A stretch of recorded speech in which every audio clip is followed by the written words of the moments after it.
જય માતાજી મિત્રો, આજે આપણે મુંબઈ સ્ટાઇલ એકદમ ટેસ્ટી અને ચટાકેદાર ભેળ બનાવીશું અને સાથે તેમાં નાખવાની ચટણી પણ બનાવીશું. તો આપણે બનાવવાનું શરૂ કરીએ. તો સૌપ્રથમ તેમાં નાખવાની આપણે ચટણી બનાવીશું ખાસ. તો તેની માટે મેં અહીંયા લસણ લઈ લીધું છે, સાથે મેં અહીંયા એક મોટું ટમેટું એડ કરી દીધું છે, સાથે આખું જીરું અને કાશ્મીરી લાલ મરચું નાખી દીધું છે. તમે ટેસ્ટને અકોર્ડિંગ તમે લાલ મરચુંને વધતું ઓછું કરી શકો છો. હવે તેને પાણી વગર જ આપણે તેને પીસી લેશું. તો તે પીસાઈ ગયું છે, તો તેને આપણે બીજામાં કાઢી લેશું. તો આ ચટણી તમે ખાસ બનાવજો, આનાથી જ તેનો ટેસ્ટ મુંબઈ જેવો જ આવશે તમારા ભેળમાં. હવે ભેળ ફટાફટ બનાવી લઈએ. તો તેની માટે મેં અહીંયા વ્હાઈટ મમરા લઈ લીધા છે. 1 બાઉલ જેટલા વ્હાઈટ મમરા લેવાના છે. મુંબઈ ની ભેળમાં આપણે વ્હાઈટ મમરા જ યુઝ થતા હોય છે. સાથે મેં અહીંયા વડાલિયાનું ખટ્ટું મીઠું ચેવડો લઈ લીધો છે. તેનાથી તેનો ટેસ્ટ એકદમ સરસ આવે છે. તમે બીજા ચેવડો પણ યુઝ કરી શકો છો.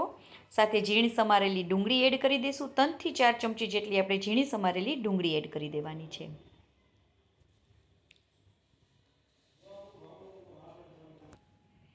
ઝીણું સમારેલું હવે ટમેટું એડ કરી દઈશું.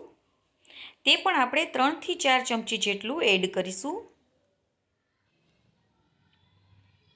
હવે તેમાં આપણે કાચી કેરી નાખીશું. તેનાથી તેનો ટેસ્ટ એકદમ સરસ આવશે. મેં તેને છાલ ઉતારી લીધી છે અને ઝીણી સમારી લીધી છે. તો તે પણ 3 થી 4 ચમચી જેટલી નાખી દઈશું. સાથે આપણે તેમાં થોડો ચાટ મસાલો એડ કરીશું.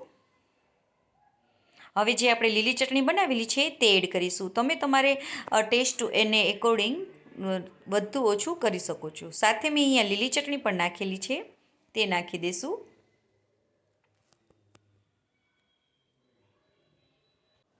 સાથે ખજૂર આંબલીની ચટણી બનાવેલી છે તે નાખી દઈશું. તે આપણે થોડી વધારે પ્રમાણમાં નાખીશું, તેનાથી તેનો ટેસ્ટ એકદમ સરસ આવે છે.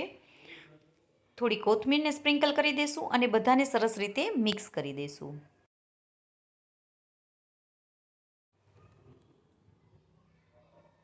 છેલ્લે મારે અહીંયા પાણીપુરીની પૂરી વધેલી હતી તે નાખી દઈશ. તે ટોટલી ઓપ્શનલ છે. સાથે થોડું આંબલીનું પાણી મેં નાખેલું છે. બધાને આપણે મિક્સ કરી દઈશું અને છેલ્લે આપણે ઝીણા સમારેલા બાફેલા બટેકા એડ કરી દઈશું. તેને પણ આપણે સરસ રીતે મિક્સ કરી દઈશું. તો આપણી ભેળ એકદમ ચટાકેદાર મુંબઈ સ્ટાઇલ રેડી થઈ ગઈ છે, જે એકદમ ટેસ્ટી બને છે અને જોતાં જ આપણને મોઢામાં પાણી આવી છે તેવી બની છે. તો આપણે પ્લેટિંગ કરી લઈશું.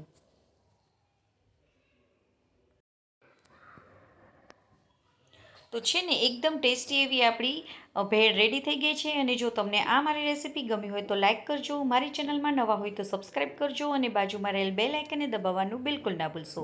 અને તમને આ મારી રેસીપી કેવી લાગી તે કમેન્ટ કરીને જરૂરથી જણાવજો. જય માતાજી મિત્રો.